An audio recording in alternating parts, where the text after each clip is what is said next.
Hati-hati dengan pernikahan. Alangkah banyaknya seseorang setelah menikah tambah jauh dengan saudaranya. Itu bukan pernikahan karena Allah. Pernikahan karena menuruti egonya, kepentingan pribadinya, kesombongannya. Kalau menikah karena Allah, merindukan ridho Allah, dengan pernikahan akan dijadikan pernikahan ini sebab bagaimana ia semakin dekat kepada Allah dan semakin dekat dengan sesama manusia, sanak kerabat dan keluarga. Maka kami sampaikan kepada siapapun, jadikanlah pernikahanmu itu adalah sarana dan sebab untuk tolong menolong dengan pasangan dalam bersilaturahim. Ajari istrimu wahai suami agar semakin hari semakin baik dengan adik dan kakaknya, paman dan bibinya. Jangan ajari mereka jauh. Wahai para istri yang solehah, ajari suamimu agar semakin hari semakin baik dengan saudara-saudarinya. Jangan ajari untuk bermusuhan.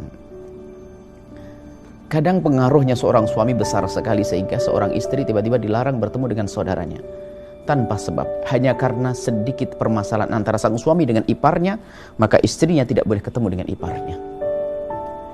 Kalau kita punya permasalahan dengan ipar kita, jangan dilibatkan istri kita untuk bermusuhan dengan iparnya. Yang perlu adalah bagaimana kita segera berdamai. Selagi kita belum bisa berdamai, jangan dijadikan orang lain ikut memusuhi. Dalam hidup tentu ada namanya permasalahan. Mungkin seorang suami bermasalah dengan kakak atau abangnya seorang istri. Jangan dibawa istri untuk memusuhi, apalagi anak-anaknya, untuk memusuhi pamannya, na'udzubillah.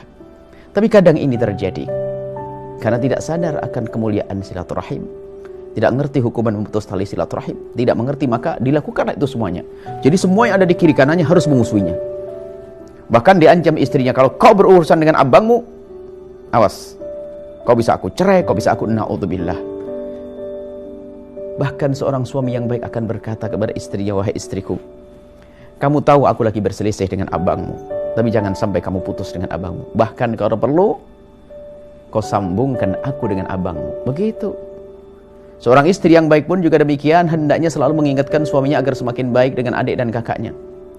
Sebab ada dalam sebuah pernikahan, subhanallah, seorang istri, kalau suaminya kedatangan saudara-saudarinya, artinya ipar-iparnya datang, istri di rumah mendengar berita bahwasanya saudara-saudari suaminya sudah mau datang, itu sudah gelisah.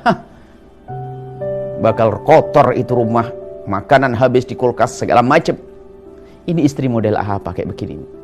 Istri yang solehah akan berkata kepada suaminya di saat mendengar ibar-ibarnya mau datang, abang, adik-adik mau datang ke sini, kita siapkan apa kira-kira? Adik ini bukan adiknya sang istri, adiknya sang suami. Karena istri solehah malah menyiapkan, dimuliakan itu iparnya, membantu suaminya agar semakin baik kepada adik kakaknya. Dan alangkah banyaknya gara-gara pernikahan kakak adik tidak tegur sapa. Subhanallah. Maka dari ini kita harus waspadai. Jangan sampai pernikahan yang terjadi menjadi sebab jauh dari sanak kerabat dan saudara. Bahkan sebaliknya, jadikan pernikahan kita ini sarana sebab untuk kita tolong menolong dalam berbuat baik kepada saudara dan sanak dan kerabat.